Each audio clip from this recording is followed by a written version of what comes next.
We are the Stevens Point Composite Squadron. Today, we are going to tell an out-of-this-world story of scientific exploration as we document the complete process of our high-altitude balloon challenge. Our experiment, which aimed to investigate the occurrence of cold welding between various metals, soaring over 100,000 feet into low Earth orbit. Our team consisted of 5 cadets ages 12 to 14.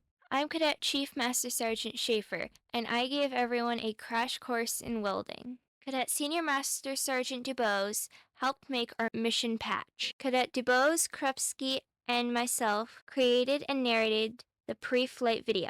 Cadet Airman First Class Ritter and Albright kept us on track for research post-flight. Together we developed a hypothesis that cold welding would take place under extreme conditions. Cold welding is a phenomenon where two metal surfaces subject to high pressure and low temperatures bond together, creating a seamless connection. However, upon analyzing the results of our experiment, we found that our hypothesis was disproved. Although we had hoped to utilize a weather balloon launch to study cold welding, we learned instead that atomic bonding would be easier to study in a lab on Earth, where a vacuum can be created to mimic a significantly higher altitude than reachable by balloon.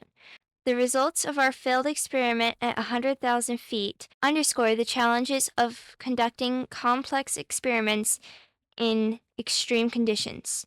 It also highlighted the importance of carefully planning and controlling experimental variables. Several factors contributed to the lack of cold welding in our experiment. Number 3, pressure and temperature. The pressure and temperature conditions at high altitudes can be quite extreme. But is it possible that they were not sufficient to induce cold welding in our specific setup? Further research is required to determine the exact point at which cold welding occurs. Number 2, surface oxidation. One possible explanation is the presence of surface oxidation on the metals. When certain metals are exposed to the atmosphere, they form a thin layer of oxide that blocks direct contact between the atoms, preventing cold welding from occurring. In future experiments, it is critical to employ proper surface cleaning technique or utilize metals with lower susceptibility to oxidation. While we did attempt to clean our surfaces well, this is still a possible issue. Number 1, not high enough, not long enough. Cold welding becomes a more significant consideration in the vacuum of space, such as those found on the moon or on the way to Mars. We knew that to experience cold welding, we would need to be in a space environment or an altitude where the pressure is sufficiently low to allow for direct bonding of clean metal surfaces. What we didn't know was if 100,000 feet would be enough, and it is likely that this lower altitude was indeed not. Why not? Well, the vacuum is not significant enough at 100,000 feet, but triple that and you'd hit the Kármán line, an imaginary boundary that separates Earth's atmosphere from outer space. There's no floating lava at this altitude, so you might as well continue right onto the ISS, the International Space Station. While our experiment did not yield desired results, it opens the door for new possibilities and directions for future investigations.